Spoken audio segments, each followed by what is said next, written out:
All right, we are live. My name is Clearwater Chad. With us, we have Brandy. She has a channel called Christ Anxiety. It's all one word, Christ Anxiety. Hi, Brandy. Welcome. And we also have Simon. He has a channel called Borderline What.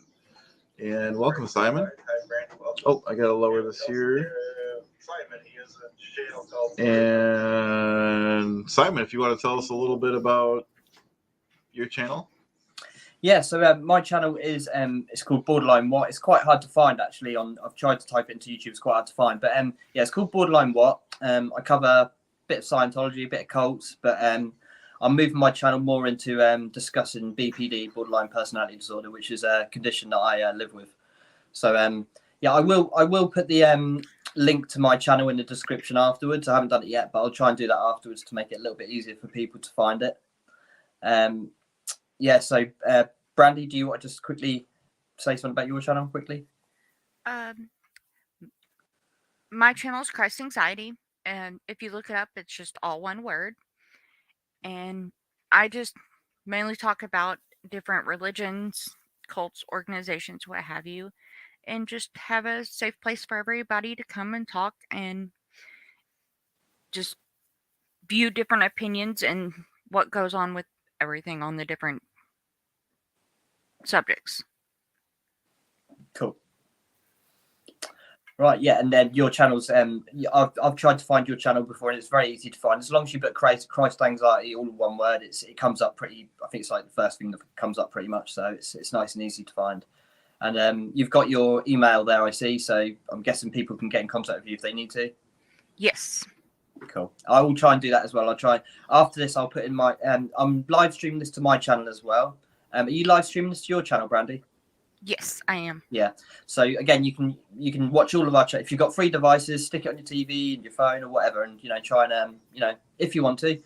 But yeah, again, I'll put a link to my channel so it's a little bit easier for you guys to find. If you want to sub up, it'd be brilliant. But if you don't, that's fine. But yeah, so the topic of today is borderline personality disorder. Well, that's my topic. I don't know whether you guys are going to want to chat about something else at some point, but yeah, so I want to talk about borderline personality disorder, and what I'm going to talk about today is the traits, some of the traits of borderline personality disorder. Now, these traits aren't just that something that people with BPD experience. These traits are something that maybe you have. You might not have all of them. You might have some of them.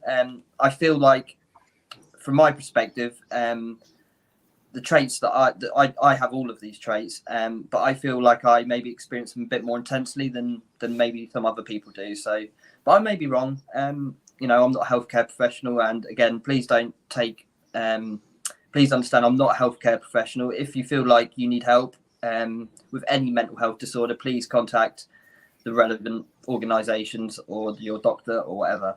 And please don't go. Even if you feel like you sort of have every single one of these traits, please don't self-diagnose yourself. Please go and get help. So I'm going to start off with I'm going to start off with unstable moods and emotions. So that's just one of the traits of borderline personality disorder, is unstable moods and emotions, which is something I struggle with still today. Not as much as I used to, but if I'm triggered or I have a bad day, that can certainly flare up. Now, what that means by unstable moods and emotions is that my mood can be sort of good one day, very bad the next day. Unlike bipolar disorder, which is also sometimes written as BPD, so people get a bit confused about that. My emotions aren't like my emotions can be, but they're not necessarily like good one day, bad the next. It can literally be I feel great 1 minute, the next minute I feel absolutely terrible, the next minute I feel okay. And it's always related to what's going on in my life. So if I'm having stress, I'm normally my traits are going to sort of really show themselves, if I'm making sense. So unstable moods, yeah. So unstable moods is just what I've explained, and emotions as well. So my emotions can flare up seemingly out of nowhere sometimes as well. Just quickly as well, I want to just plug this book, which has been a real help to me. It's called The Borderline Personality Disorder Survival Guide. Now, this is a book that's for people with borderline personality disorder. There's also another book that's really good called Walking on Eggshells. I can't remember the author, but that's more sort of designed for people who live with people with borderline personality disorder, like parents, family members, or people you're in a relationship with. And it's called Walking on Eggshells because if you do live with someone with borderline personality disorder, or you're very close to someone with that, you may have to feel like you're walking on eggshells, like to try not to trigger them, which can be really, really hard for family members. And also, it's hard for family members to really understand what's going on in our head, because, you have to, I feel like you have to sort of have this to really understand how intense it is. Even now, my parents don't really get it. They kind of do, but sometimes they feel like they're pulling their hair out. I've had my mum really upset, just saying, I just don't know what I can do to help you. And I'm like, there's nothing you really can do. It's not on you. It's not on you. It's not on you. This is my thing. This is something that I've got to learn to manage. And I feel like I'm getting there. I'm by nowhere, I'm by nowhere means there at all. But I feel like with every year that goes past, I feel like I'm getting better at managing my traits. And one of the things is walking away from situations, which some people can be call being a coward, but it's not. If I don't walk away from a situation which is triggering me, I can blow up and say things that I don't, that I will regret and stuff, and it can end relationships and all that sort of stuff. So me walking away from situations is the best thing for me to do when it gets like that. I mean, that's true even with my anxiety. Yeah, totally. It just comes out of nowhere, and you don't know why. Yep. Yeah, that's what I'm saying. Some of these are not just specifically for people, about people with borderline personality disorder. I think Right. a lot of people experience most of these traits. Maybe not all of them, but you'll certainly experience some of them.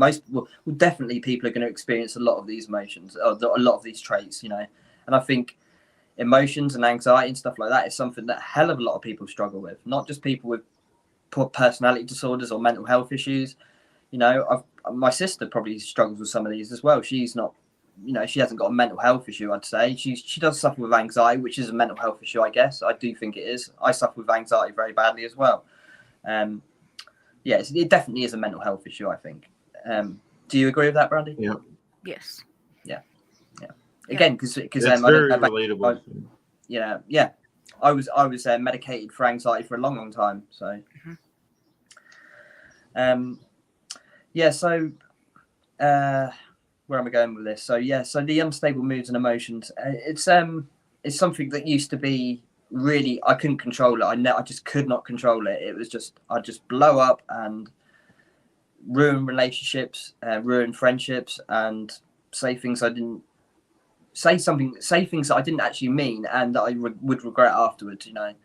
I'd say things that were spiteful and stuff like that. But I feel like I'm over the last couple of years, certainly I've got a lot better at knowing, kind of, because it comes out of nowhere, but when it does, I just have to get out of that situation, because I don't want to hurt people.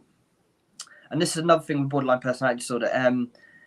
A lot of people think that it's that if you have borderline personality disorder, you're more likely to hurt other people and stuff, like not just physically but emotionally and stuff like that. But it's normally quite an inward thing, borderline personality disorder as well. Like, you end up actually hurting yourself more, and physically, self-harm and stuff like that is a massive one with borderline personality disorder. I've never really been a cutter, or someone who cuts himself and stuff like that, but I used to like punch out at things, punch walls and stuff like that, and really lose my temper. It's never got to the point where I'd hurt other people. It's always, I get so angry, even if I'm angry at someone else, I'll take it out myself, but again, that's something that I've learned to control, and certainly since Isabel was born. Again, she's not the cure to everything. I'm not going to say that. I still have days where I can get upset with her. It doesn't happen very often, but because I'll walk away before that happens. But it can happen. But I've always made a thing of it that if I sort of have a, if I tell Izzy off for something that really didn't need to be said, or that sort of thing, I'll always go back and apologise and say, it's not you, it was me. I was wrong to say that, But I consider myself a good dad. I put my daughter first before myself. Always, she always comes before me. It's never come to that point, but if it came to the point where I had enough money just to buy a meal, that meal is going to go to Isabel before it goes to me, or that toy is, or whatever, it's going to go. Isabel comes first in my life. So that's the thing that upsets me about borderline personality disorder. The stigma is that we're very selfish.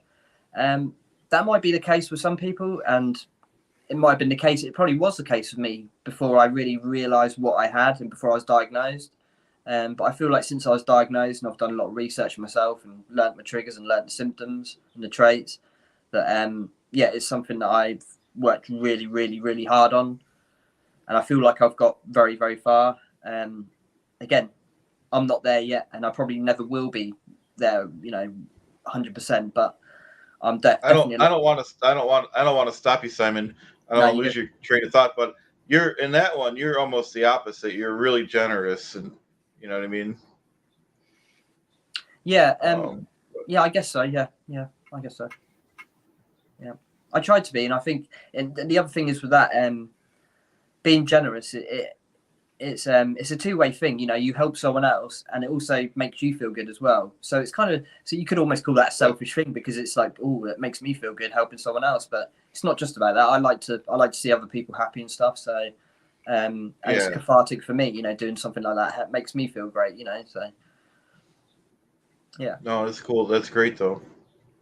So kind of leading on from that, the next trait that I'm going to mention is unstable or intense relationships, and that kind of goes with the unstable moods and emotions. But unstable and intense relationships is another trait. So I've kind of given up on romantic relationships anyway, because it's a hell of a lot to put on someone else, having borderline personality. So like I said about the walking on eggshells book, I don't want people to be walking around on eggshells around me. And I don't feel like they need to now, because like I say, I know my triggers. So if they do say something that upsets me, I can walk away from it and take 10 minutes, take an hour, take a day, however long it takes for me to process that and stuff. So but again, I just don't want to. It's a hell of a lot of effort for me as well to do that. So at the moment, for me, it's not really worth it. I'm happy with my daughter. I've got a lovely daughter who's amazing. Got a great relationship with her, and so it's not something I feel like I need. But so when we say unstable or intense relationships, what we say is it's kind of black or white thinking. It's you're either amazing or you're like the worst person in the world to me.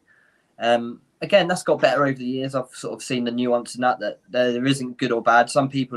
Maybe some people are more bad than they are good, and maybe some people are more good than they are bad. But I think everyone's got a little bit of good and bad in them, and we can all do things that we regret afterwards and stuff like that. So and with the intensity of relationships, and stuff like that. Sorry about this. Hang on. So and with the intensity of relationships, someone's just come on for some reason. Well, even though we're not into the comments yet, I'm going to read one comment from Marilyn, which I agree with. I'll put it on the screen for everyone. From Marilyn Honing, Coffee Crafts and Cults. She also has a nice channel. Says, Simon, you are so brave. Thank you for talking about this. So have a great perspective and can help so many people. I agree with her. Thank you. I didn't really see it as that until a few weeks ago when I done a live and someone said something kind of similar. It might have even been you, Marilyn, that said about being brave, and thanks for talking about this. I guess it is kind of a brave thing to do, because there's not many people who speak about it, and it is kind of putting yourself out there.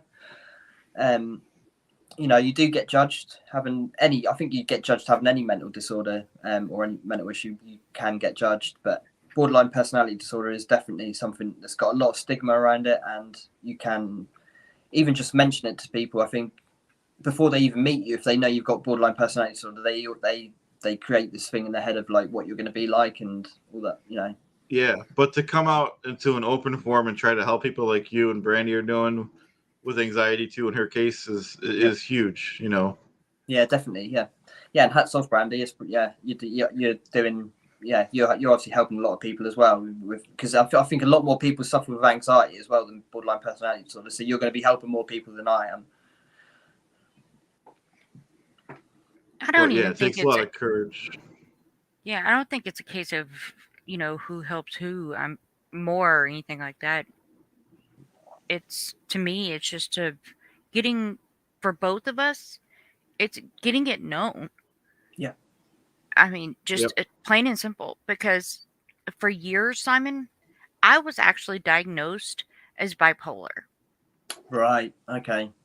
And Yeah. it was, I really thought I was bipolar for years. And they actually told me when I was first diagnosed is once you're diagnosed as this is your diagnosis. Most people that are diagnosed bipolar do not get undiagnosed. It does No, not go away. that's right. And I'm like, okay, but if that's what I've got, then that we need to treat what I have, kind of thing. Because I was tired of the symptoms and the association and how I was feeling. And then finally, when I come into adulthood, not until almost into my 30s, did I finally come to realize, okay, what I've been feeling and what I've been going through is just extreme anxiety with depression. Yeah. It wasn't bipolar. Yeah, I would have my ups and downs, but that's because I have anxiety and depression, and then I have insomnia. I Same here. didn't really have a manic phase. I didn't really have, the extreme lows, but that's because I have different things that can act like bipolar. Mm-hmm. And so once I actually could come to the terms and figure out exactly what each thing was, and then go, okay, this is how it is. This is why I'm feeling like this. And I actually had the terminology to say, that's what it is. And now I can say, okay, yes, I have anxiety with depression and insomnia. Yep, and Yep. just yeah, and that can, I think that can be, obviously getting the diagnosis can be really really helpful. But yeah, if you're misdiagnosed, like you say, and a lot of people, like you say, will get diagnosed with something and then live with that all their life, not knowing that that isn't what it actually is the problem, because they won't ever get re-diagnosed. You know, they won't ever get evaluated again, and so you're trying to treat something that actually isn't what you've got, and that can be really bad. I think, you know, because really damaging. So again, yeah, I suppose anyone out there who's been diagnosed with something, if you feel like maybe it isn't right, maybe go back and speak to your doctor again and say you want another reevaluation, and it might come back, yeah, it is that, but you know, if it comes back and it isn't that, then that's going to be massive, because you're going to be able to treat you're going to be able to treat it better, you know. And yeah, that's I know a lot of people have been diagnosed with bipolar and it's turned out to be something else, normally something like depression and anxiety. Before I was diagnosed with BPD, they were talking about me having bipolar, but I was like, well, I'm not having these. I don't have these weeks where I'm feeling great and like manic, and I don't have these weeks where I'm feeling low. It's more like a day-to-day thing or a minute-to-minute thing. So that's why that's when they realised that it isn't bipolar, it's something else. And yeah, then I was diagnosed with a BPD. But yeah, if I'd have been diagnosed with bipolar, wow, you know, I don't know where I'd be now. It could be really, really bad, you know. Yeah, it took True. quite a while. And it actually took me years of going to different doctors. And that's why I always say go get second, third, fourth, De- fifth opinions if you need to. Definitely. And it actually took a therapist to sit down and go, whoa, whoa, whoa, wait a second. Explain to me how this goes. And as I would go through my symptoms and like explain just how like one of my days would go, then that therapist was like, oh, okay, I see how this is going now. And that's what come to my conclusion of, okay, you have anxiety. And I'm like, okay, oh my gosh, we finally have a final pinpoint. And that's Yeah. helped a lot. So your anxiety, have you been diagnosed? What is it? Just anxiety, or have you been diagnosed with like GAD, generalized anxiety, or social Yes. anxiety? Which one? General anxiety. Okay, same as me. I've been diagnosed with generalized anxiety disorder. Yeah, on top of the BPD. So yeah, and again, that might not be right, but I do feel like it is probably right. I feel like generalized because it's not just social. I can be sitting here and just have a panic attack, and or just have a total, just go into really bad anxiety. So it's not necessarily triggered by social events or anything like that. I mean, it certainly can be if I'm out in the public.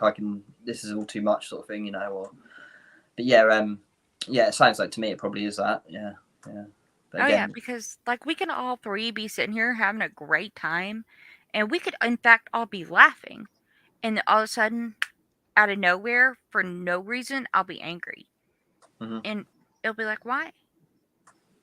And even in my mind, I'll be like, I don't know why, I don't know what triggered it, but I'll know it's there.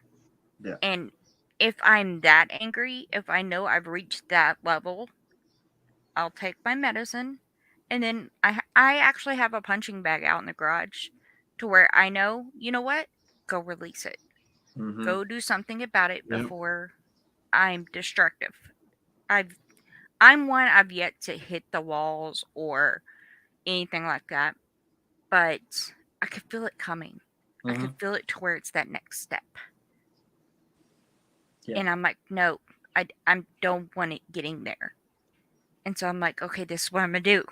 I'm gonna get a punching bag. I'm gonna get it to where I can release healthy Yeah. and get a healthy step to where I'm not doing something I shouldn't be doing. Yeah. It's funny you say that. I've actually got a punching bag as well. It's not actually, it's sitting right next to me actually, and I've got a bracket up in my doorway where I can hang it up, and just if I'm feeling like that, I will take it out of the punch bag, and it is good. It might sound a bit strange to some people, but no, it does help. Getting that out. It's it is a good way of releasing stress and anxiety.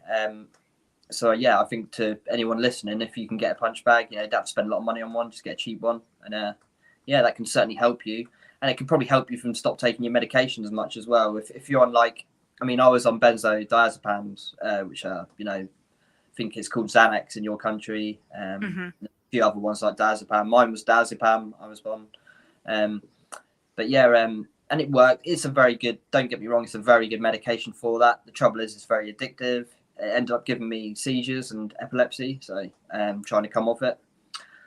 Cold turkey. When my daughter was born, I stopped taking it and ended up having seizures. And I ended up in hospital and really quite ill. Now I've got epilepsy. So I haven't had an epileptic fit for a long, long time. So I'm on a medication for that. It's the only medication I'm taking regularly. It's for my epilepsy. But again, I'm not saying to anyone stop taking your medication. Like I say, it can be very helpful for people. But again, if you can get a punch bag or something like that, it might just reduce how much you have to take. You might not need to take it as much. So it's definitely a good idea, Brandy. Definitely. Yeah. Chad. What do you think about that? Do you suffer with anxiety? Do you ever feel? I mean, I've never been diagnosed with it, but like we were talking before we went on the air, and like you were saying about going in public spaces, I've never had an issue, but like I'll have to tell myself I'm not going to the mall today. I don't feel like dealing with all these people, stuff like that. Or if I feel like I'm in a crowded space and I don't need to buy something, I'll just leave. Yeah. So, That's and I try not to give examples because I don't want to understate part of you it. guys have serious stuff. You know what I mean? So it's like, yeah, I'm sure I have something That's part of undiagnosed, it. but Mm-hmm. yeah. So That's actually part of social anxiety because yeah. people do, especially when they go to places like that, when they go to a mall or they go to places that are crowded and there's just overwhelming amount of people, even a grocery store. Yeah. They can Oh, I hate go, when you go to the big grocery stores. You can't even I'm like, all right, I'm just leaving because you can't even move around. You know, um, But I Yes. think like you guys both recognize your stuff, at least nowadays. I think that's a big part of it, and I think that's why this is helping because before Simon talked about board, I didn't even know what that was. I've heard the word, of course, anxiety, but I didn't know. If we don't talk about it, then you know. Yeah, it's not something a lot of people don't know what it is, and the people that do know what it is have a bit of a skewed perception of what it really is. I think I was told as well before I was diagnosed with it. I saw many doctors, and like Brandy said, don't just rely on one doctor or one psychiatrist to do get the second, third, or whatever. Seek more than one professional, definitely, because they can misdiagnose things and stuff. But and I consider myself a pretty private person, but I only said that stuff because you guys are, have the courage to say a lot of stuff. So that's where I was going with this. So I was told by my first psychiatrist that I saw it can't be borderline personality disorder, and this is honestly true. They said because only women get that. Really? Yep. Wow, that's sick. And then, I'm sorry, I hate to use this term, but that's quite sexist. Of course it is. Completely sexist. Yeah. Yep. No matter who you are, it doesn't matter the gender. That's like saying only men can have depression. You can't. It's crazy. You can't say that. But this I'd just expect somebody to say that in like in the 1920s or something, but not nowadays. Yeah, exactly. I think it wouldn't have been right back then, but I think it's because they seem to say that more women seem to have borderline personality disorder. But I think the reason for that is women are more likely to actually seek treatment. Men keep it inside and try to pretend it's not there and stuff, so they're not diagnosed with it. So probably in medical literature, there's a lot more women with it. Yeah, I agree with that. But that's only because men are less willing to actually seek treatment. That's my opinion. Well, I was also formally diagnosed ADHD when I was a kid. And you know what? I'll tell you right now, I have ADHD. I'm like, squirrel. I can get off topic real quick and my brain can go 50 miles an hour. But I still remember to this day, 12 years old, y'all. I'm not lying. I was 12 years old, sitting on the doctor's table, and he looked me dead in the eye with my mother in the room and said, because I'm on Ritalin and because I am ADHD, I will be on drugs and alcohol the rest of my life. Oh my Jesus. Yeah. Sick. What does that do to a child's brain, huh? I was like, seriously? I never went back to that doctor because even my mom was astounded because I was just like, why? Why would you say something to a child? And that sort of thing can then put you off ever going to a doctor again or seeking treatment because it just give you a horrible, what's the word? A horrible understanding or whatever of what doctors are, and like put you off ever going to a doctor again. You're scared to go because of what they said, and that's terrible, because of one bad doctor or one misinformed doctor or whatever, This is why I'm saying definitely saying seek more than one, do seek a couple of diagnoses or whatever, it's not worth getting it wrong because they can get it wrong. They're not perfect. They're human beings like us, Well, it's just like how you said that the Xanax is so addictive. Yeah. And that is why even to this day, like I only take it when I need it because of that experience when I was 12. Yeah. Because I'm like, you know what? I'm going to prove that doctor wrong. Yeah. Good on you. Because even though I'm ADHD and even though he may think and doctors may think that is the statistic, you know what? I'm not going to be one of them. And I may need that medicine, but I'm only going to take it when I need it. I'm not going to be that person. Yeah. Good. No, that's great. That's really good. And I'd say that to anyone as well. Like, I don't know about doctors over there, but when I was put on diazepam, I was put on a very high dosage straight away. And they said, take it every single day. And and I did. And I got myself in the right mess. And then when I tried to come off it, like I said, I was having a seizure and stuff. Then after that, when I was still taking it, I then in my mind said, right, no, I don't need to take it every day. I just need to take it when I feel like I need it. Like if I'm going out and I start having a panic attack, I'll take some. That I would take some then, you know.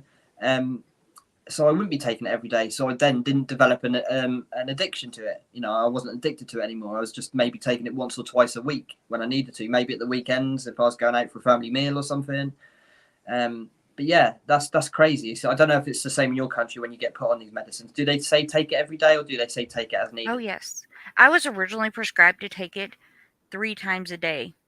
And Xanax is like, I'm not being funny, that's more addictive than, it's the same, it's in the same class as diazepam. It's a benzodiazepam, but it's a lot more. You can't even get Xanax in this country. It's not a prescribed drug in this country because it's very short acting.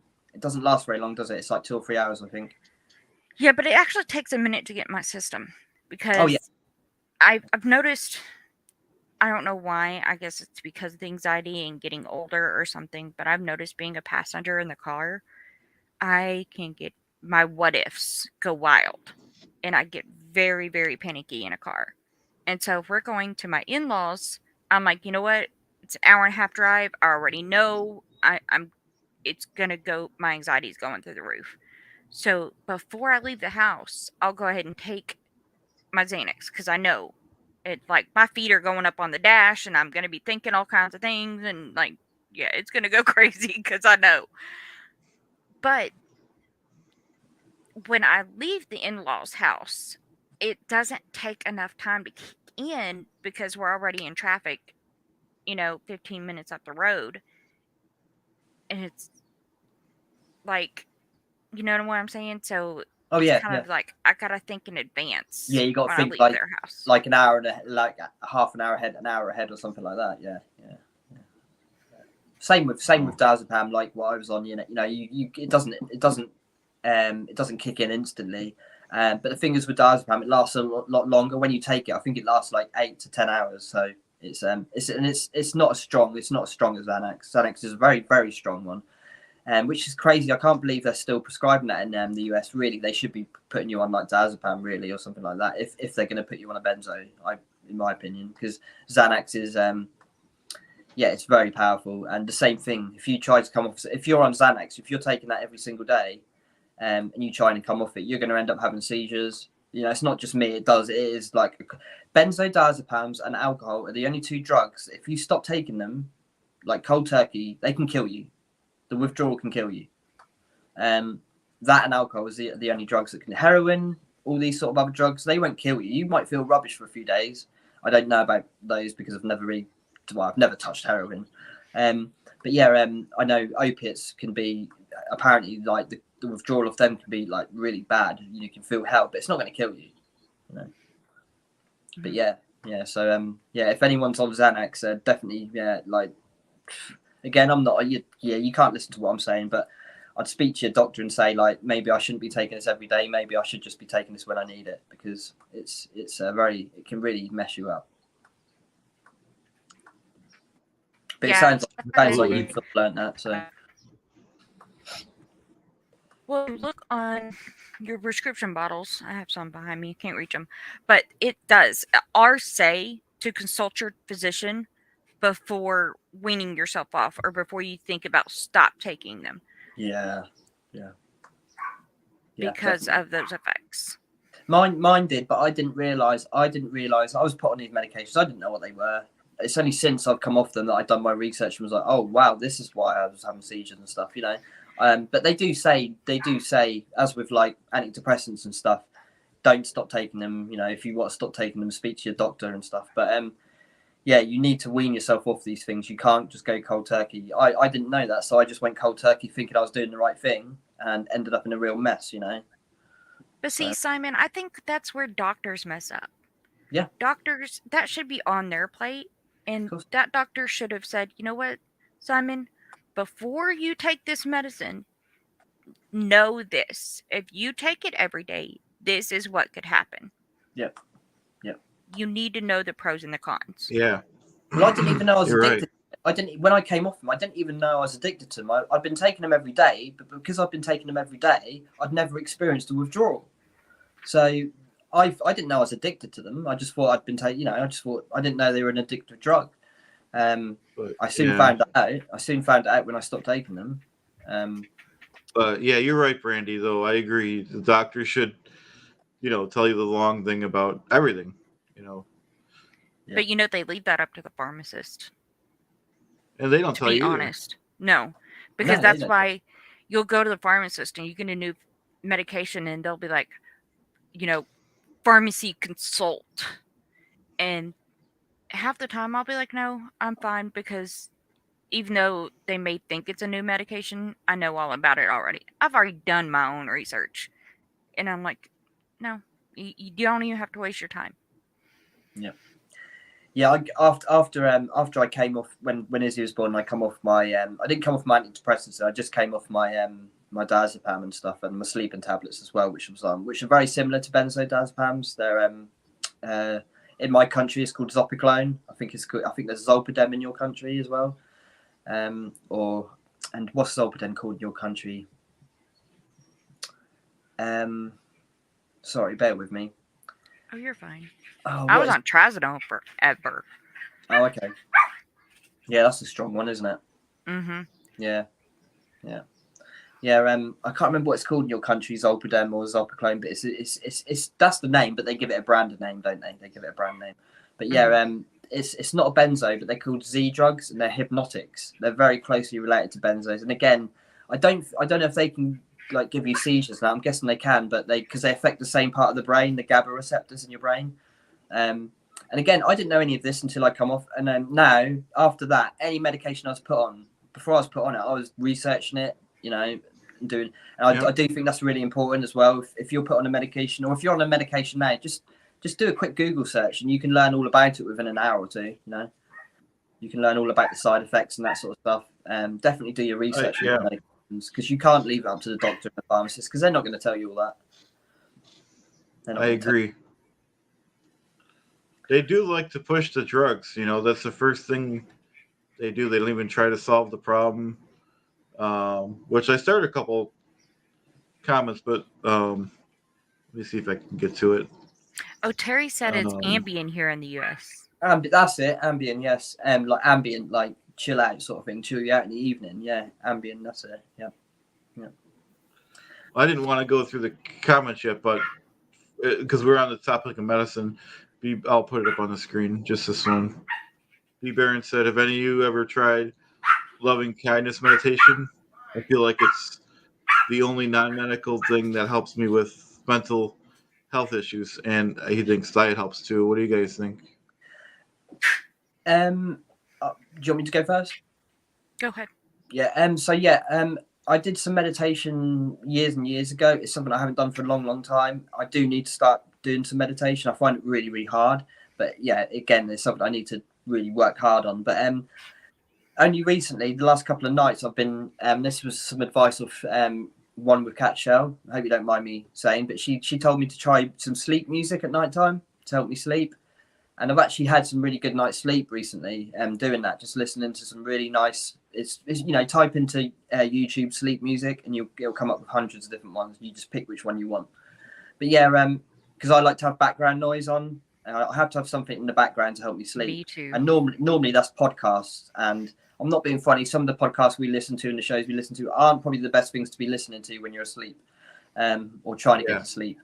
So yeah, definitely. I think, and I guess that's a kind of form of meditation. Not really, but it's getting your mind in a state of where you're kind of, what's the word, a mindfulness state kind of thing. But yeah, definitely. Be Baron. Yeah, I will definitely try to do some more meditation. And again, Shell did mention this to me the other day. Said you have got to start doing some meditation. So I'm going to start doing that.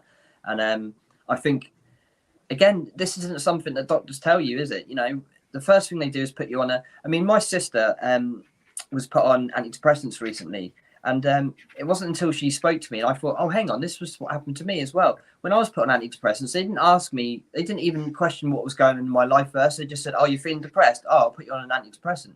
Well, my sister had just gone through a divorce. She was going to lose the house. She's got 3 kids. And they didn't ask her. We just lost my auntie to cancer and my nan to cancer. So of course she was going to be feeling depressed. If she wasn't feeling depressed, there's something wrong with her. You know, that's a natural reaction to losing people and to having.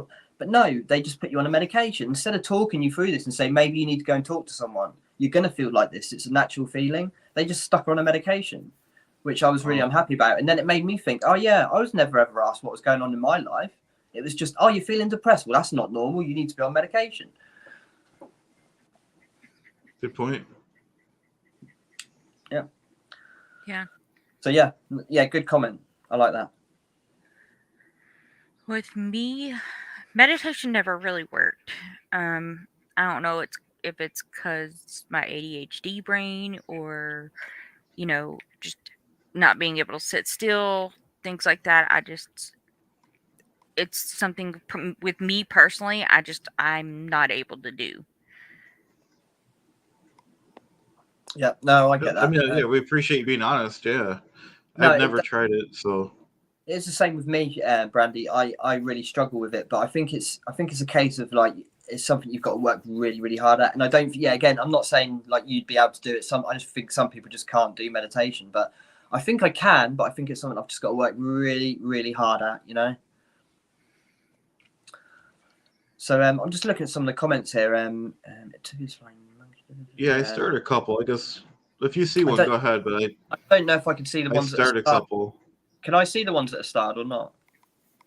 No, but I got about 6 that are started. We can go through those, and if you see one that's not that you want to put, we'll just go through these 6, and then wherever it goes, wherever we'll just find.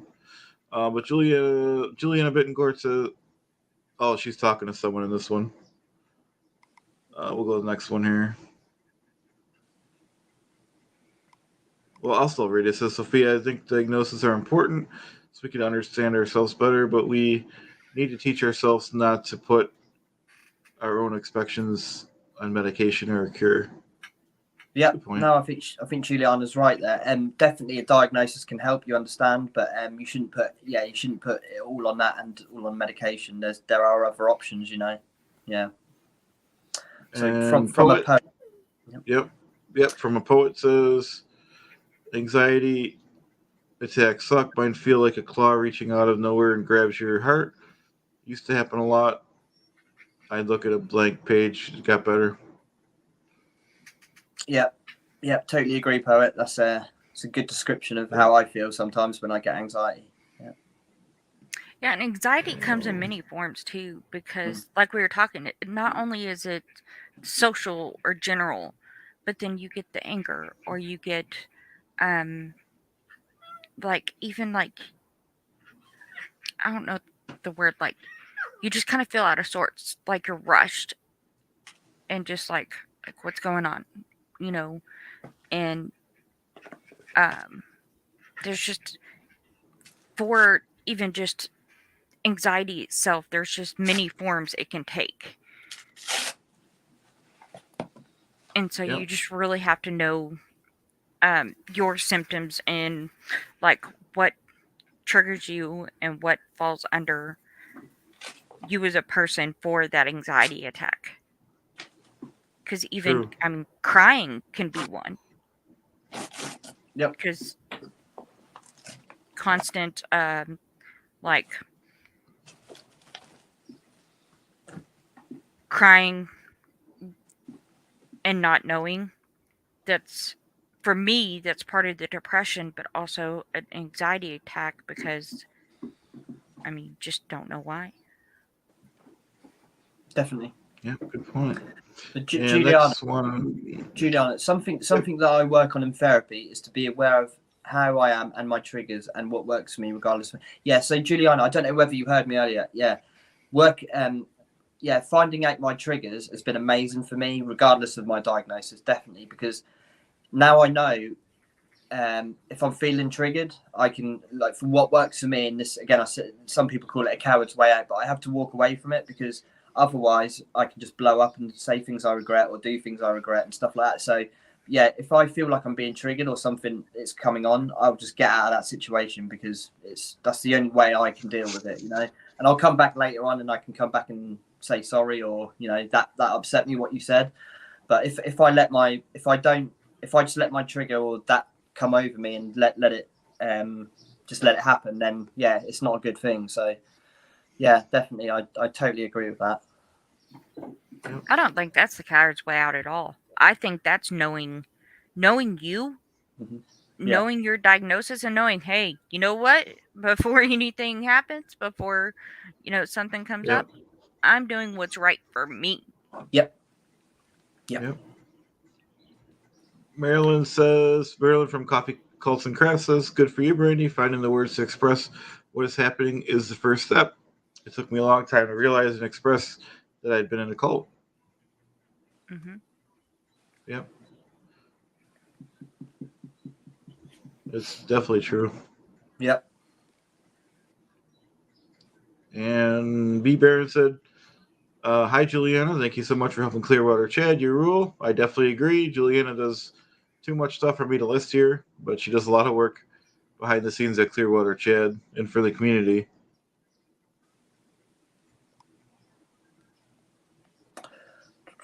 So I'm just having a look through the chats as well, guys. Sorry if I zone out. Yeah, I'll go back to the regular chat too.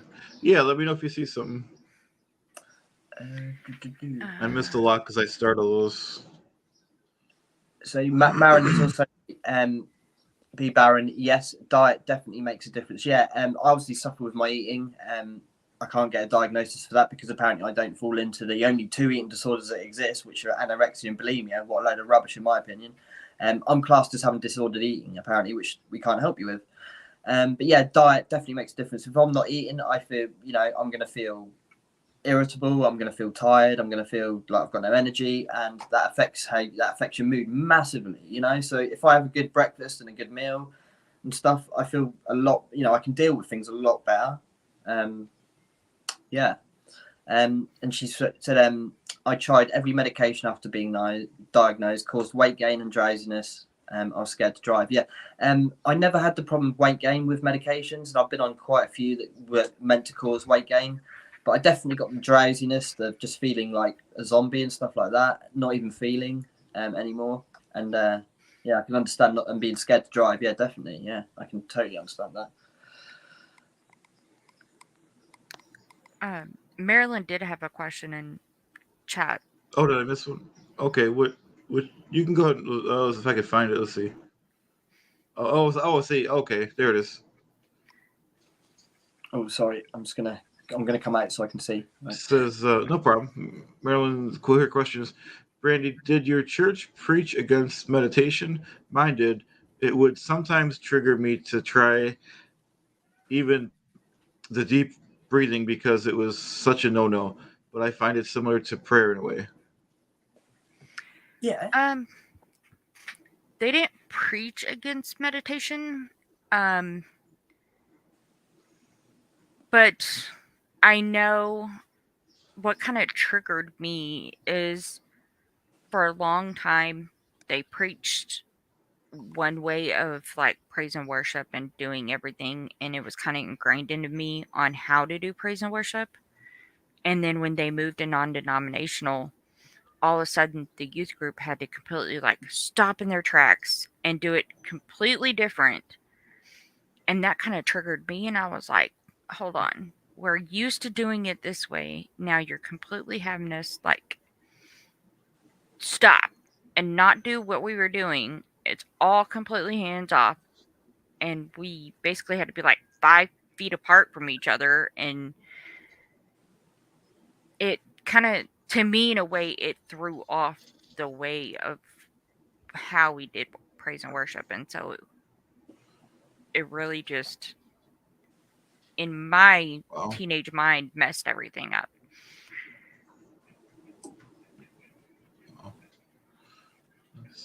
That's something else. Let's see. Roxy says, hey, years ago, while researching for my best use disorder, I came across some very interesting information about H receptors in the gut being responsible.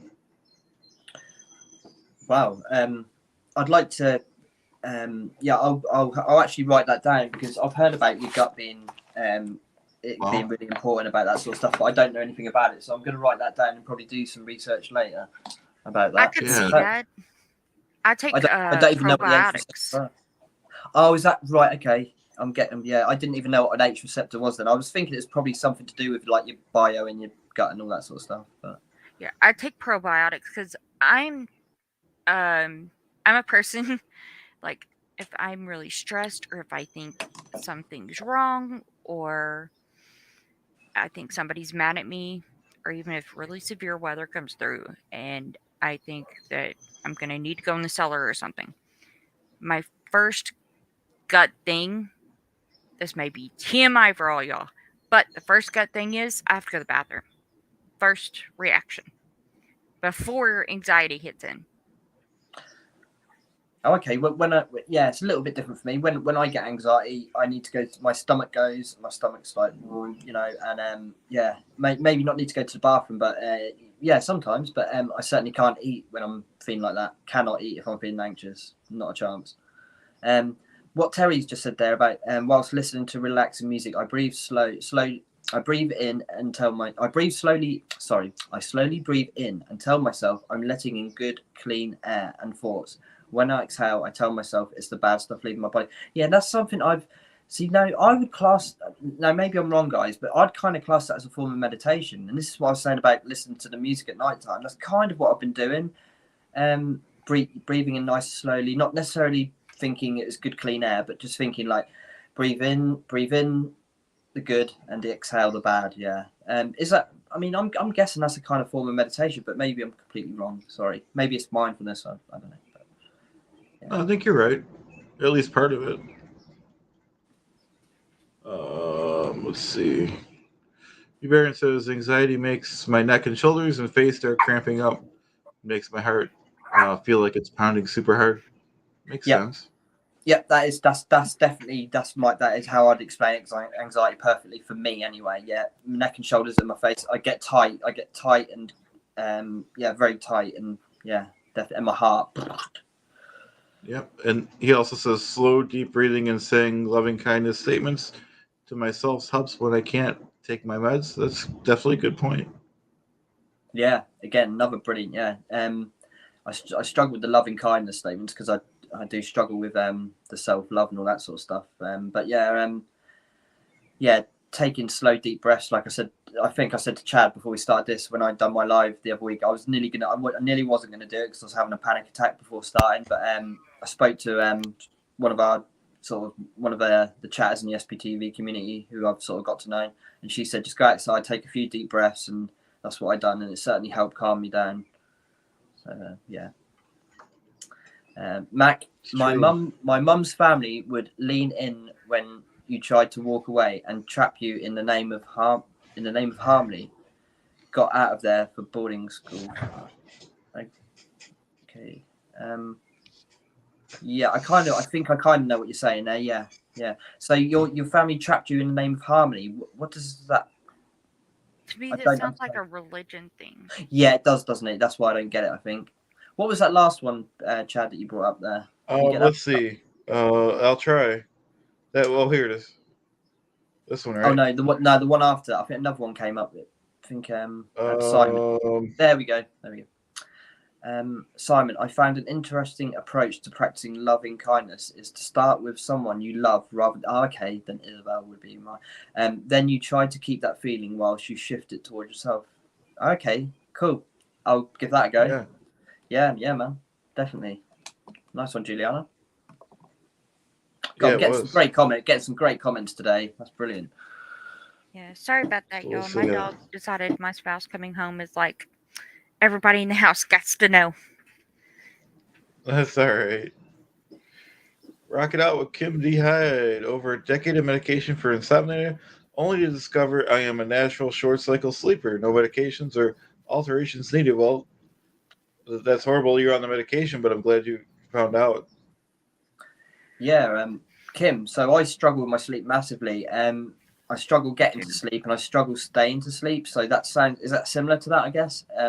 And to be honest with you, no medications. I was on Zopiclone. They put me on temazepam, which is another benzo, years and years ago. And none of them have really ever helped me get to sleep or stay asleep. So I wouldn't say any medications ever helped me sleep properly at all. This is why, like the sleep music definitely helped me sleep for longer, and it helped me get to sleep quicker as well. But I've only done it a few nights, so I need to give it a bit more of a I need to give it a bit more time to see how that works. But yeah, I didn't even know that's the thing that some people are only natural short cycle sleepers. I just thought it was just like, Me neither. yeah, that is really interesting. That is, yeah. Juliana Bittencourt says a podcast YouTube channel that I think is super informative and science-based is Andrew Huberman. Huberman, Yeah. okay. I do know of him, and yeah, I have watched a little bit of his stuff. I think he does a lot about breathing. I think he's more about like breathing through the nose. I might be wrong, but it's definitely to do with breathing. I think a lot of his stuff, anyway. But I haven't watched a lot of his stuff. Maybe that's someone I'm going to now subscribe to. I'm going to do it right now on my phone, Juliana, because I've heard a lot of great stuff. I have heard some great stuff about him. Excellent. We'll give you a second to do that. Yeah, we're getting some. Honestly, like everyone, like you really. I'm apologise. I can't really look at the chats because when I look up the chats on here, it's just I can't see you guys, and it's a bit throwing me off a bit. So I'm relying on Chad to sort of do that. But yeah, you're doing a good job, Chad. Well, Julie's helping too. He's a neuroscience. Is that what it? Neuroscientist. Yeah. Okay. Yeah, he's a neuroscientist. Does he? Is it a lot of his stuff about breathing and stuff and sleeping and stuff? I think I believe it is. I'm probably wrong because, like I said, I haven't seen a lot of his stuff. But neuro means brain. Yeah. Oh, okay. Yeah. Wow. Yeah. But I do believe he does stuff about. Oh, hang on. So improve your vision and eye health. I'm sure I've seen him on, like, I think he was on Joe Rogan's podcast. I think that's where I first. Yeah, do not sleep for 8 hours. So here we go. 8 hours sleep is the worst. Okay, I'm going to give this a go. Wow. Definitely. Yeah. He does a lot of motivational stuff as well. Julian said he does talk about breathing. Yes. Cool. Nice one. It is the person I'm thinking of then. Yeah. Diagnosed bipolar. Rocket Out with Kim says diagnosed bipolar. I'm mixed states. Ultradian cycling in 1995. With new technologies, we have now confirming that I have ADHD and never had bipolar. Talk about feeling like my life was wasted by this. Rocket Out with Kim. I know what you mean. That's what unfortunately. That is what we were saying. If you're misdiagnosed with bipolar and say the ADHD, yeah, you're going to feel like you've wasted a lot of time trying to treat something that wasn't even the problem, you know. And it is a waste of time, isn't it? So yeah, Kim, definitely, and that is why I think that's why we're saying definitely seek more than one healthcare professional. Seek more. Absolutely. As many as you need. Terry Ray says this is a nice way to start Saturdays. Good group here. We agree, right? Definitely, Terry. Love you, Terry. Question: anybody on meds get an MRI first? Terry does a lot for the group too. What'd you say, Simon? What was that, Brandy? I didn't hear that. Sorry. Oh, Tiff said, anybody on meds get an MRI first? No, I've just this is a little bit different. I had an MRI on my leg over 4 weeks ago. After I had my accident, I still haven't had my MRI back. I haven't spoken to my GP about it or anything. I've spoken to my physiotherapist about it, but yeah, getting an MRI even for a broken leg is pretty hard in this country. So I don't think you'll get one easily for that. But yeah, it's worth a go if you can, depending on where you are, I suppose. Definitely, yeah. So what does she mean by that? Is what an MRI sort of can pick up in your brain whether there's something that's not helping you sleep or whatever, something like that. I don't know.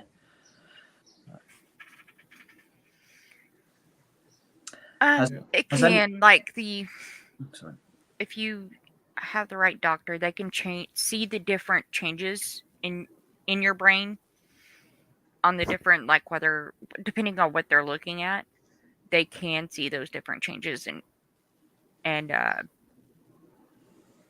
because, like, for me, I've had MRIs done since I was 3 years old. Because I'm actually deaf in my right ear. And so I've had MRIs done for that and having migraines. And they had noticed because of that, that the what is the name? I forgot. It starts with the D. The two big old arteries in the brain are enlarged, and I have white spots on the gray matter of my brain, and that is just something that they pick up on every time in an MRI, and they'll be like, "Did you know?" Yeah, I know. It's been there all my life. I'm just going to read this. Hang on. So go Yeah. back to that. Yeah, go ahead.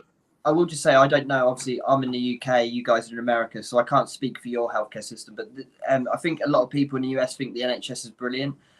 My experience with the NHS has been not great. I'll be honest with you.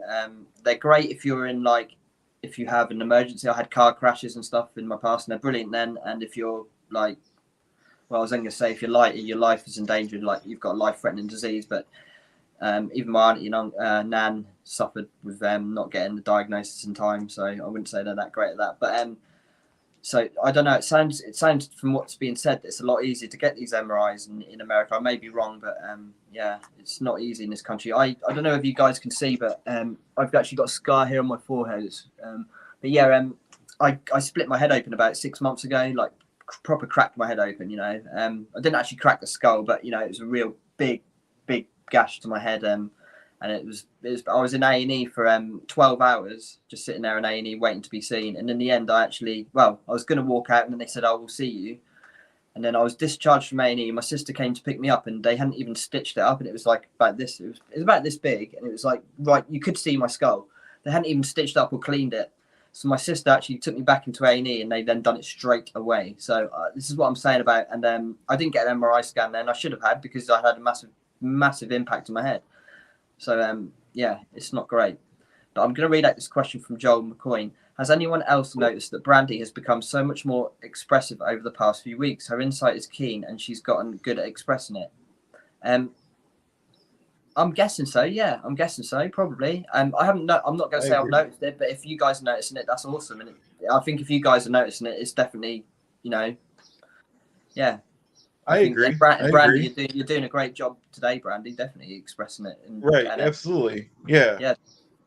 And not that she was bad to begin with, but it takes time when you do these lives to, at least for me, if you guys ever looked at the first several of mine, they get better over time, But she is doing a great job.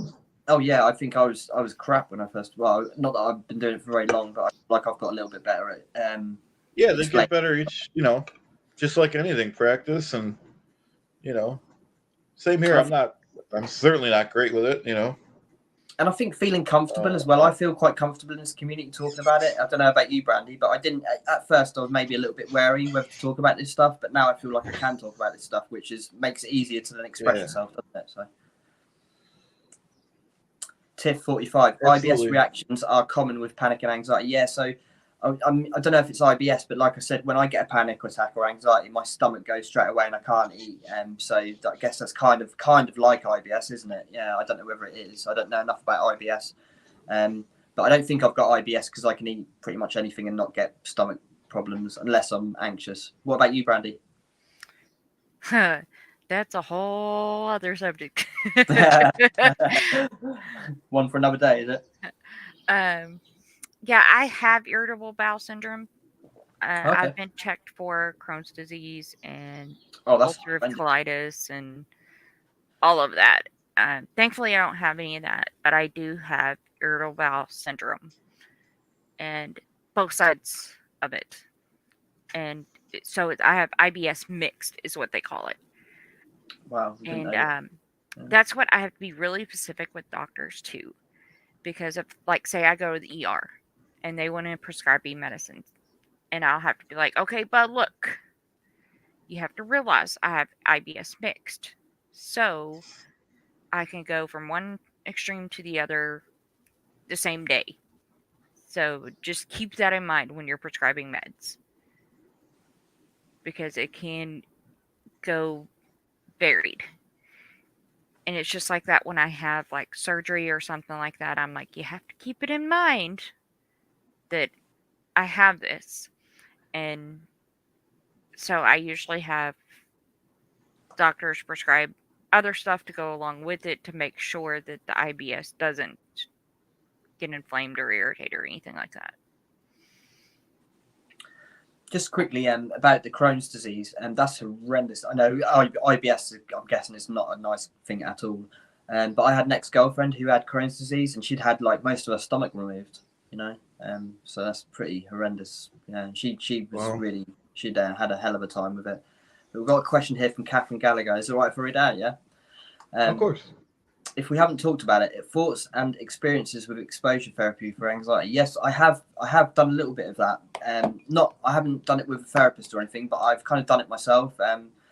This is what I was saying about with my anxiety, which is generalized, it can be what you call, I suppose, SAD, social anxiety, where when I go out and that's related to I don't want to go into this, this will just be very quick, but I've got PTSD. Yep. I'm not going to explain why, but yeah, so I can, if I'm walking down the street and a car pulls up next to me, I would have like a panic attack straight away, and that's put me off going out. You know, that's when I haven't got my daughter, or when I didn't used to have my daughter, I wouldn't go out because I didn't have to. But when I've got my daughter, obviously I have to go out. But yeah, I have made in the past. I've made that a thing that I've pushed myself to go out, and now I think that's what exposure therapy is. It's doing the thing that you don't want to do. So if you don't like being in social situations, it's making yourself go into those social situations in the thought that it will not cure it, but make it easier, and you'll get used to it more and stuff like that. So yeah, I have done a bit of that, and I guess it does help. Definitely, it does help. Yeah. That's all I've got to say on that. But yeah, brilliant. That's cool. I think we've had that I think question. we touched on we touched on that one. Okay, let me I think she's unstart. asking about taking meds to get the MRI. Not sure. Anyone on meds get an MRI first? I think what she's saying, I might be wrong. I think what she's saying is if there's anyone on meds, have you got an MRI first? But again, like I said, it's very hard for us to get MRIs in this country. So. Oh wow. Right, TIF 45, MRI of the brain for early damage change. Yeah, this is what I was saying. When I had my head, I've had quite a few head injuries in my time, and I've had a few MRIs. Don't get me wrong on my brain, but when I last had when I last split my head open, and that was like a serious impact. You know, I hit I basically fell, and I fell off a step. So that's even falling just like that is enough. But I fell from a step, and the first thing to hit the ground was my head. And my head, it wasn't like I cut my head on something sharp. It just split open from the impact. So you can imagine that was quite a heavy impact. And I had concussion afterwards. I couldn't like for like 2 days. I had to be in the dark. I couldn't watch television or anything. And I didn't get an MRI scan, which I think is pretty shocking. I think because there could have been some damage there. There could have definitely been some damage there. I would think they would at least do a CT. The NHS is so overrun. There's doctors walking out. There's nurses walking out. It's just hard. It's even hard to get. I cannot get an appointment with a GP at the moment. Even after I haven't seen my GP since I broke my leg. Wow. And see, I've always heard it's opposite. Like, because you're in UK, right? Yep. I've always heard it's opposite. Like, because y'all have universal health care, right? Mm-hmm. Yep. That it's better there because of the universal health care. Well, it might be better that you don't have to pay for it, but and maybe it was better 5 years ago before this COVID stuff. But and a lot of my surgery and stuff, they're still acting like COVID's a thing. Like you can't, you the hospital, you can't have more than one visitor if you're in hospital and all this sort of stuff. So yeah, it's very in my experience anyway. I'm not saying it's for everyone, but from my experience, it's hard to even get an appointment. It's hard to get Wow. It's hard to get treatment at the hospital and stuff. The only way I found out what was wrong with my leg was because the orthopedic surgeons haven't got back to me. When I went for my last physio, I said I still don't even know actually what I've done to my leg. I know I fractured it because they've done an X-ray today, so I know I've fractured my knee, but I don't know. I had the MRI scan on my leg, which is the first MRI scan I've had in years. But I haven't had the results on it. So he said, oh, well, I can get into the hospitals. I can actually get into the hospital's record. So he looked and he could see it. So he actually explained to me that what I'd done is, so I'd fractured my knee. and I'd also ruptured my ACL, which had pulled some bone away. As that split, it had pulled the bone away inside, so I've got a bit of floating bone in my knee. So he was the one that actually told me what was wrong. I still haven't heard back from the orthopedic surgeons or my GP.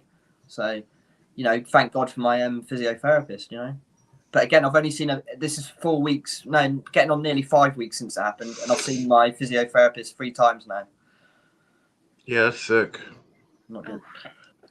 Stay off that leg, Simon. Yeah.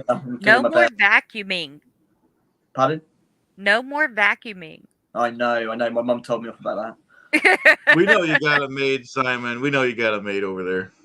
Yeah, I've got a good family. So. That's good. Yeah, the NHS is massively underfunded, Mac. Wow. That is the problem. And that's why nurses are walking out and doctors are walking out, because they can just go and work for a private healthcare company and get paid loads more money and stuff. So why wouldn't you? I guess why wouldn't you do that? The NHS needs more funding, definitely. That's messed up. Joel, question: does talking freely about your problems in a friendly forum like this help? If so, it is better. If so, is it better than just talking to family, friends? I'm still proud of you guys. Should I go first, or do you want to go first? I'll go first. Yep. I'll say I think, in a way, for me, yeah, because like with the 3 of us, there's like things about my past, things like that y'all don't know, so I can freely talk about how I feel and how I can come across and be like, this is my symptoms and my things, and there's no judgment. And then with friends and family, you can talk to them and they know everything from the day you're born, and they're going to judge, you know what I mean? Yep. And it's going to be biased. Yep. They may not mean to, but they're going to. Yeah. And here it's more of a safe space because you can freely talk, and even if some of us may disagree or like we have questions and things like that, we talk it out. To where sometimes with friends or family or what have you, it's going to be more of a debate or competition or what have you, and it's not meant to be like that. This is more like therapeutic to do it this way. Definitely agree 100% with what Brandy just said. Yeah. So does talking freely about your problems in a friendly forum like help? Yeah, definitely. Yeah, like Brandy's just said, you guys don't seem to be judging us for what we're saying. I'm telling you, I'm being quite honest and raw about everything this, about BPD and stuff like that, and I don't feel like I'm getting judged by, any of you guys. I've had 1 or 2 bad comments, but again, like Chad said the other day, you're always going to get 1 or 2, and that's not a problem. You guys have been a massive help to me. It's been really cathartic. I feel like I've gained some confidence for you guys, and I definitely feel like it's helped me a lot. Talking to friends and family can be okay, but like Brandy said, they know everything from your past. So you might, like for me, if I bring something up about my BPD, my mum be like, yeah, well, what about this? What about this you done in your past? Like, I used to smoke a lot of cannabis. So my mum was like, oh, well, maybe that's what your problem is. And I'm like, no, that's, I'm not smoking cannabis now. So what's the excuse for it now, So, no, you guys are great. And, you're not if judging anything, us. Cannabis helps. Well, do you know what, Brandy? I'm actually looking at recently in this country, they've actually legalized it for medicinal use. So it's very hard though. It's not like in the US where I think it's quite easy to get a medical marijuana card and all that. But I'm now looking into it just for the pure fact of my insomnia and anxiety, because it used to help with that. It did. I used to sleep well. I know it's not perfect. I don't want to. In the ideal world, I wouldn't take anything. I don't want to have to rely on anything to get to sleep. But again, if I got a prescription for cannabis, I don't want to smoke it. I'd rather get the drops or whatever. But if I could get that just to help me sleep, again, I wouldn't take it every night. I'd take it when I need it. And if I was feeling anxious, I'd much rather take that than take I wouldn't take a benzo anymore anyway, just because of the bad experience. I'm not telling other people not to take them.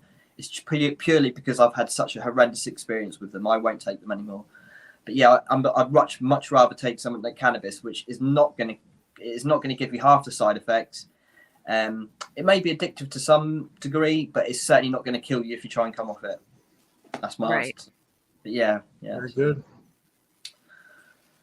Mac, there's a TED talk from, is it Brené Brown or Brené Brown on shame that has had me bawling very therapeutically and got me started on my healing journey. Okay, right, I'm going to write that down, Mac. Wow. Because I used to listen to a lot of TED Talks, and some of them are brilliant, aren't they? Good tip. Yeah, very good. What was that, Brené? Hang on, just let me write that down quickly. Yes, we're keeping it up. Brent Brown. Bren Brown. Yeah, I've got it. Brown. All right, cool. Another one from Mac. My first anxiety is gone. With anything new, the fear of the fear is always bigger than the fear itself. That's a good statement, actually. Yeah. Oh yeah, definitely. Yeah, another great statement by Mac. Yeah, that is so true. I build things up in my head.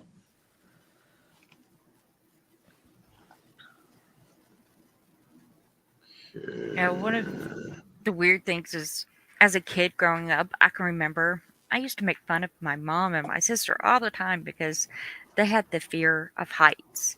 And me and my dad were like monkeys going over everything, and we didn't care. We were climbing over everything, going up real high. And now, oh no. If I go up like 10 steps on a ladder, I'm like, no, I'm good. And I'm just like, why? Why has that changed? I used to not be fear of heights at all. Like, I would be that freaking monkey that I didn't care. I would go to the very tip top of a tree. And I'm like, oh no, I can't do it. That's funny you just brought that up, Brandy, because I was speaking to Shell earlier, and I had a nightmare last night. But I've been having really, really horrendous nightmares. But last night I had a nightmare. It wasn't like a really upsetting one, but it was one to do with heights, because I'm actually quite scared of heights. Well, I am really scared of heights now, but I never used to be. I jumped out of an airplane before Izzy was born. Didn't have an issue with it. Loved it. But now, like you just said, if I climb up a ladder, I'm like, I don't like this. I'm really scared of heights now. I get really sweaty. I actually took Izzy on like a big Ferris wheel not long ago, and as it got to the top, it was a really foggy night. Sorry, and when we got to the top, you couldn't even see the ground anymore. You couldn't see all the lights from the fairground, and I was panicking. I was like having an anxiety attack, but I didn't want Izzy to know. And then Izzy started freaking out, and Izzy was like, "Oh my god!" Like the metal's twisting, and I looked up, and because how it was moving, it looked like the metal was bending and twisting. And I was like, Izzy, just look at me, not and like just look at me. Don't worry about it. Don't worry. But I'm having a panic attack as well, But I didn't want her to. She didn't pick up on it. But when we got down, she said, "Oh, were you scared, Dad?" And I was like, "Yeah, I was absolutely petrified, Isabel. Absolutely." I was like, and when it got down to the bottom, I thought it was going to stop, and I thought we were going to get off, and then it went round again, and we were like, "Oh no!" Wow. Horrendous. It was so. I'm never going on the Ferris wheel again. Never. I hate how they stop midway like that. Yeah. And Willie Weed says, I think he's talking about weed. It's not addictive. Believe me, I know. I've taken every medication known to mankind. I think Willie Weed would know this subject. So. Well, Willie Weed, I'll just say, right, I agree with you to a certain degree. I smoked weed from when I was 14 to when I was about 20, to when I was about 32. I'm 38 now, so I've been about I did start smoking it again for a while, actually, and then stopped about 6 months ago. But I was just smoking it to get to sleep. But when I was smoking it all the time, I found it wasn't addictive in the sense that I'd get like really, really ill or anything, but I'd suffer if I didn't have it, and I'd be like, I'd kind of really struggle with my eating again. I wouldn't be able to eat and stuff like that. So I think it's addictive to a certain degree. Not everyone. I know some people who smoke it all the time and they can go about it and not have a problem. I think it depends on the person, but it's definitely not addictive in a dangerous way. No, I agree with you. 95% on that, Willie Weed. Yeah. Good. That's cool. Yeah, that's what I'm actually looking at getting the medical card as well. Yeah, it is an amazing thing. It's not for everyone. I mean, I spoke to someone the other day, and when they use cannabis or when they have used cannabis, they've actually had anxiety attacks. And I know other people who have been like that, who they get really anxious when they smoke it. For me, it was the total opposite. If I was feeling anxious and I smoked some cannabis, I'd feel fine, But again, like I'm saying, I don't really want to start smoking it again because I think smoking anything's not some people say smoking cannabis is like not dangerous at all on your lungs and stuff. But I think smoking anything is quite dangerous on your lungs, or it can be. It's not great. It's certainly not perfect or good for your lungs. But I'd rather take the drops or something, or the edibles if that's possible. I don't even know if you can get edibles in this country, but I know they do the THC and CBD drops, which is what I'd be looking to get personally. But yeah, Willie, it is an amazing drug, but I don't think it is for everyone. But I think for most people it helps. Yeah, I've tried some of the gummies, and I think, especially like with my ADHD, it all depends on like the strain and what you do. Yeah. Because, like you said, like I think it's the sativa strain. Like it'll make me like just like I'm Yeah. I'm good. But Yeah. the indica, if I take that as a gummy, then I'm cool. I'm fine. I'm mellowed out. That's what I need. Yeah, you're And right. It's got more of the CBD in it and less of the THC, I believe. So yeah, yeah, you are right on that. You are right on that, and that's the thing. That's the thing why I want to get a medical marijuana card or whatever, so you can choose what you get. Whereas if, like back when I used to smoke it and you buy it off mates or off on the street, not on the street, but off off friends and stuff, you just have to take what you can get. You can't say, oh no, I don't want that. I want some indica. If it's sativa, that's all they have. You've got that's what you're stuck with. So yeah, sativa can make me feel a bit anxious, and I think definitely, but not to a really bad level, but it won't necessarily help my anxiety, whereas an indica will, and indica helps with your sleep as well. Sativas can keep you awake. That's cool.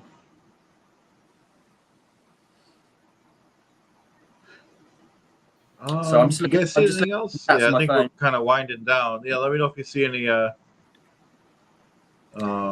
let me just go back a little bit. So I do just want to plug my channel. I want to get up to 45 channels. So if everybody or subscribers. So yeah, we're definitely gonna plug the channels. Definitely. Go ahead. yeah, same with me. I mean, this is a numbers game for me. Like, but and I'm not really that bothered about my channel getting big. I know to some people that is, but yeah, I mean, it would be obviously it'd be amazing if I could get more subscribers. So if you're not subscribed and you want to be, definitely hit my channel up. It'd be amazing. Yeah. Yep. It would be nice to grow the channel. Definitely. Absolutely. Yeah. No. Yeah. We're definitely. All right. So we did that. Let's see. Just trying to make sure there's no other. I think for some reason I'm not getting chat. I think I'm getting the old chats come up still because it's talking about Ambien and stuff. So I think it's not be, but yeah. Terry put up your link, Brandy, and yeah. If anyone could put up a link to my channel, that'd be amazing. Because like I say, it's quite hard to find. If you just type in borderline what, I don't think it comes up. Yeah. But, I think I can do that. I believe I saved my OneNote. Let me get that up. All right. That would be really cool. Has Willie Weed responded to what I said? Because I'd like to know what his thoughts were about cannabis being addictive and stuff. He did respond earlier saying indica is a whole body high and sativa is a head high. Yeah, that's the thing. So yeah, the sativa can be like, it can kind of get you a bit, not wired, I suppose. What's the word? Yeah, it affects your head more, and like the indica is more like a body thing, so it just relaxes your whole body and stuff. Yeah. Looks like Terry, this must have been earlier, put up your link, Simon. So it's borderline 85. Yes. And the more lives we all do together, the more that's how you get you get your name out there. The more, or even the more videos you put out, or the more anything really. Yeah, that'd be amazing. Definitely helpful. Yeah. I think by the looks of it, I've lost a subscriber. I think. It's YouTube. That's gonna happen. No, 79. I think I was on 75 before. Now I'm on 79. But it does happen. That's cool. It is frustrating. But it's a slow process. I'm not expecting, I'm not expecting my channel to go up to 100 like that. But yeah, just like it'll grow. I'm sure it'll grow, and I've got to put the work in as well. It's not just about, Well, and I don't like to pressure them because some people don't want to grow, like I did, or like But it's like, if you want to grow, you want to put content out, but at the same time, you don't want to put content out that isn't good.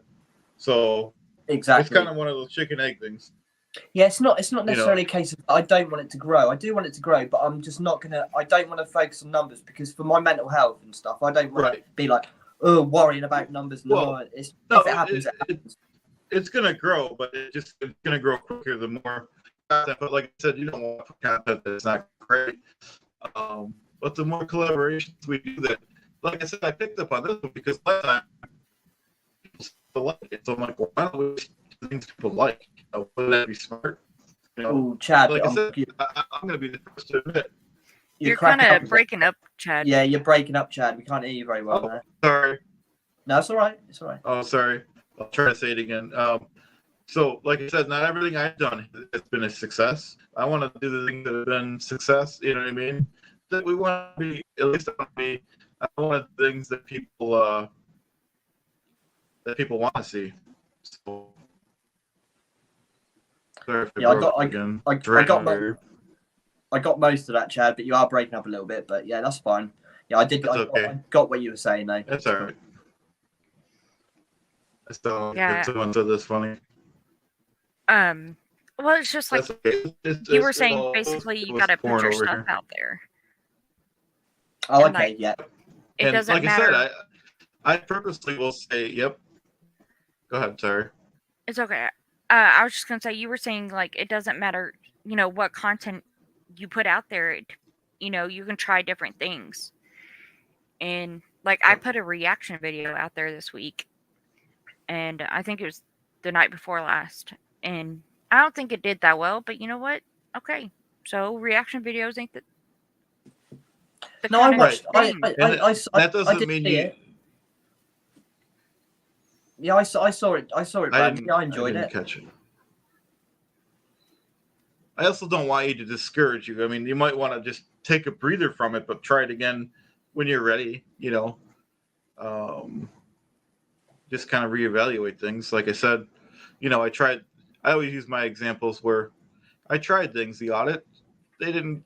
Not that anyone hated them, but everyone's so nice. They're not going to say they hate your stuff or dislike your stuff. They're just not going to. You'll know when it's something hits like this. People like this. You'll know with the comments. So it's like and I don't think just because like that was, if you're saying you didn't get you didn't get a lot of I don't know what you're saying about your reaction video, it didn't do very well. I don't think that's necessarily because people don't like reaction videos. Maybe you just need to make a few more and just see. I wouldn't give up on them totally. I'd give it a little bit of a chance still, Brandy. Yep. Okay. Yeah, I agree. Yeah. And same thing with success doesn't happen overnight. It's Yep.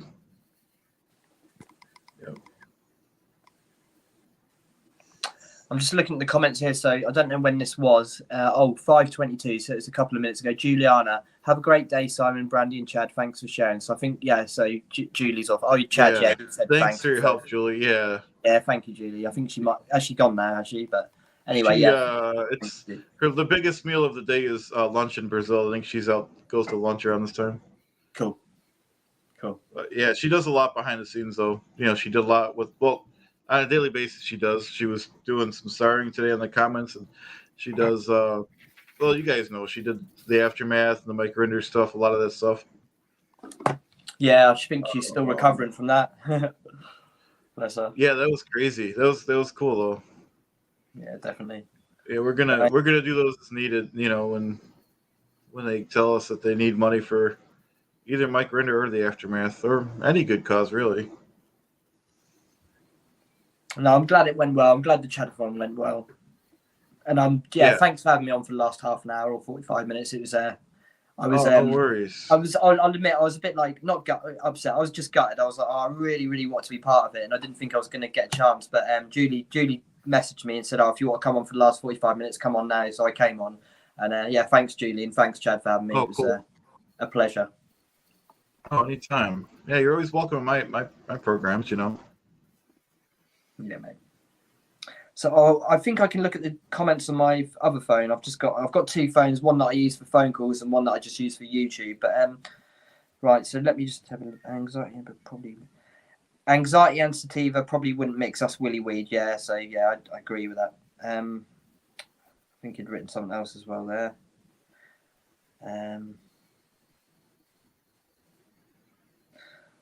Sorry, guys. I'm a bit bad with this. Maybe take that your would time. be I'm just some trying to start a information, comment. Simon, that you could help. Terry, how she's putting out if you're in the US and there's a mental uh, hotline that you can call. Maybe there's one that you could put for the UK. What a mental helpline for, like, what if you're in distress sort of thing. Yeah. Yeah, so we have the Samaritans. Oh yeah, Yeah, we have the Samaritans, and we also have. Let me just look up because I have got them on my phone, I believe. I'll tell you what. I'll put them in the description of my channel afterwards. Yeah, is that okay? Yeah. Yeah. yes. I want to thank Terry too for. Oh, sorry. Go ahead. Huh? Oh, okay. I thought I cut you off. Sorry. No, I want to thank Terry for moderating all the moderators. I don't know when they're moderating, but I do appreciate everything they do. Juliet was today and everything like that. So I appreciate everyone, guys. Like I said, people do stuff behind the scenes, and I don't even know it on my own, channel. You know what I mean? Sometimes, so I do appreciate everyone. Yeah, Terry's been fantastic. Like you all, like you guys have been amazing. I can't thank you all enough for the support and everything. It means a hell of a lot. And yeah, it's definitely given me some confidence. You guys have definitely given me some confidence. Most definitely. Yeah. Yep. All Oh the yeah, mods you have should been be great. confident. You're a good guy, Simon. We have I'm trying to Juliana, think of anything Terry, before we Joel, go. and Michelle moderating. Oh, okay. Yeah, thank you, everyone. Yeah, so I think Willie Weed's put in here just a quick one. So yes, professionals like to say, this is back to cannabis again, I guess. Professionals like to say it's addictive, but I've taken addictive medicine for decades. It's very different. Yeah, so yeah, and it is true, Willie. They do try and say that, and it's like, well, so your healthcare professional might say, they'll say, oh, cannabis is addictive. You shouldn't be taking that. But here's some opiates for your pain, and it's like, yeah, they're really addictive, like, right? huh? And they're going to make you feel really, really ill if you stop taking them. But cannabis isn't going to do that to you. It is very different. But again, I would say that I'd say it is addictive to a certain degree, but it's not addictive in a dangerous way. If that makes sense. Yeah, that's yep. Oh, if you're in the UK, this is Cricket. Chow Yun Smut. If you're in the UK, text shout to. Oh, okay, cool. I didn't even know that one. I've never heard of shout. So that's fun. Yeah, brilliant, cool. Nice one. So everyone in the chat, this is last minute or two. If anyone wants to do one more question or say goodbye to everyone, I hate just ending the streams, without everyone.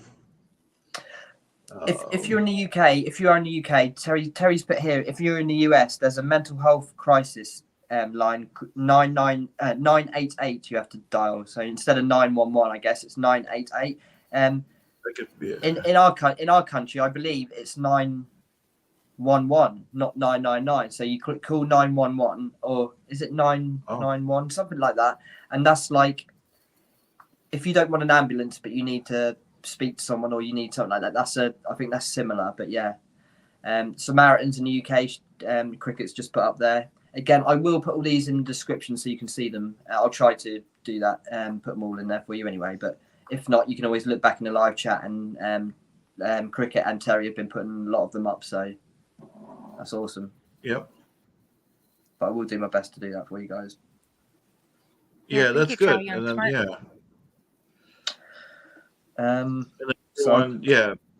mention your channels again, guys. You can go first. Okay.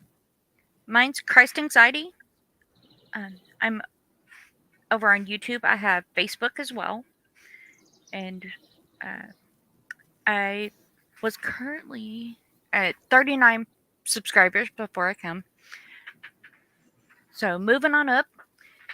And mine's over religion and organizations, and just having a safe place to talk.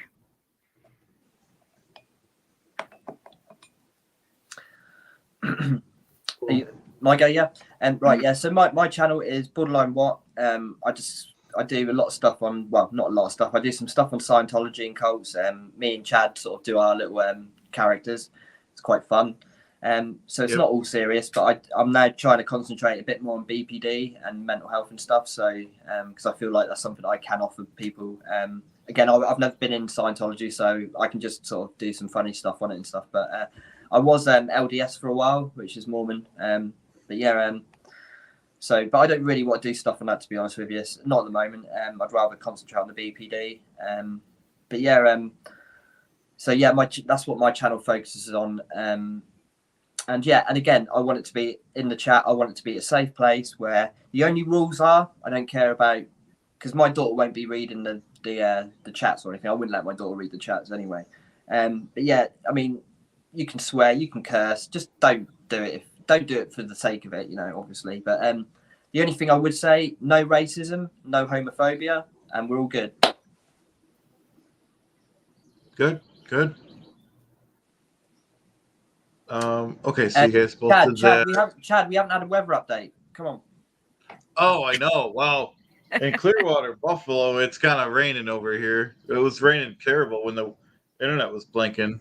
Right, regular okay. Clearwater, my standard answer is 75 and sunny, which is usually pretty close. Actually, Aaron said it was like 85 and humid, so that was a little off yesterday. Let's see. Cool, 85. That's pretty warm, isn't it? Yeah, I guess Clearwater, Florida actually does get hot in the summer. Oh yeah, I bet. It's nice. It's nice to go to Florida in the winter when it really is 75 and sunny, but I guess it does get really hot in the summer. So how's your weather? Oh, it's 86 and sunny here. Wow. See, I don't like anything over like 70s, 86, 90s. It's just rough, you know. And it's only 11:30 in the morning, Chad. Whew. I guess you have no choice but to get used to it, right? But you know, we've had a heat wave the last like 2 weeks. It's been really, really hot for us guys, like too hot. We're not used to it. It's been getting up to like 35 degrees, which is really hot. I think 36 degrees the other day, Celsius that is, sorry, which is really, really warm for us. It's now 5:37, so it's getting later in the day now here, and it is 21 degrees and it's windy. We had a little bit of rain earlier. Tomorrow is looking like it's going to be the same temperature, but yeah, windy again. So yeah, that is the forecast. Cool. So needless to say, everybody needs to stay hydrated. Yep. Oh yes, yeah, yep. And I'm staying hydrated with my. You can see my mug there. I love that. That's great. That's amazing. And if you want one, guys, yeah. I cannot actually make them and sort of sell them or anything like that. But you can go on to, if you want, you can get my email from Chad, or you can actually just get the picture of Chad. Chad's got the picture. You can get the picture and you can design it. Just go onto Amazon, put in personalised mugs, and you can do it yourself. It doesn't cost a lot. I think it's like 10 quid or 10 English pounds, so it's not a lot of money. Well, I was thinking down the line, I'm gonna steal your. Not steal it because you said I could use it, but I'm gonna do it on Fourth Wall. Yeah, do it, Chad. Do it, Chad. Yeah, cool. Thank you very much. Yeah, I appreciate it because I have no designs or nothing, and I guess you could customize stuff on Fourth Wall. To be honest with you, that was one of the first things I'd done when I got my iPad. So I can do better than that. I'll do some more designs soon, Chad, and send them to you. And then I appreciate. I will use anything relevant, so I appreciate it. If you could send me a picture, of Mini Chad as well, then I could do something with okay. Let me write that down. I gotta write everything down too, like you do. Yeah. Otherwise it's not gonna happen. And Terry's your new mod, yeah? Yeah, she's been a mod for at least a while, yeah. Yeah, I think, and Terry's I said, there's so many I kind of forget to thank them sometimes. I feel bad because they don't, they're behind the scenes. They don't ask for, you don't know. But I definitely appreciate everyone. Terry's offered to be a mod for my channel as well.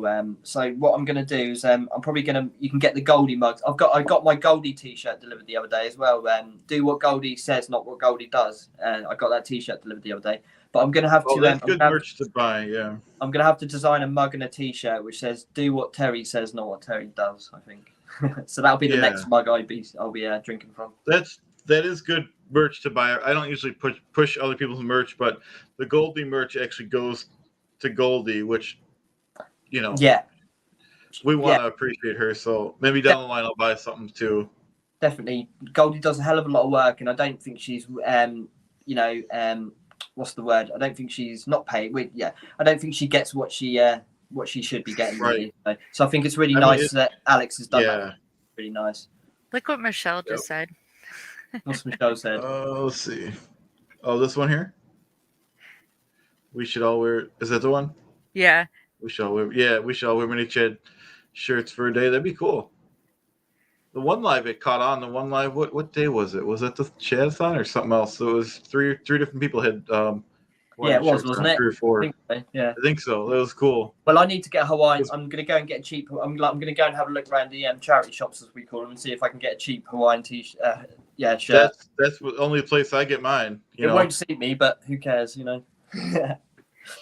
No, it's cool. But I love that style you have now. The suit coat. You should do that when you go out. Go out in the public and stuff. Maybe. I shouldn't really, because like I say, when I'm not being Simon today, confidence. I'm not being a turning Simon anyway. But it definitely gives me a bit of confidence. I think when you dress well, you should do your hair and stuff. It does make you feel more confident. So maybe I should do that. Yeah, I'm definitely going to start wearing the blazer when I do my videos and lives and stuff. Yeah. I sometimes I forget. I think I said this before. Sometimes when I go out in public, I'll do a video here and then rush out of the house in a shirt like this, and I'll forget. And I'm like, why is everyone staring at me? And I'm like, oh yeah, I'm in a friggin' Hawaiian shirt. So I love that. That's brilliant. Yeah, I think if I went out wearing this, everyone would be like, wow, Ollie's what's Simon? What's he doing? He's doing well. Yeah. You made a fortune in in diamond mining or whatever, Yeah. Get people talking. I don't know. You guys have any final words or? Just thank you, Chad, for having us, and thanks, Brandy, for joining us, and Chad, and thanks for we'll stay on for as well. All right, we'll stay on for a minute if you guys have after we end. Thanks for everyone for watching. All right. Bye.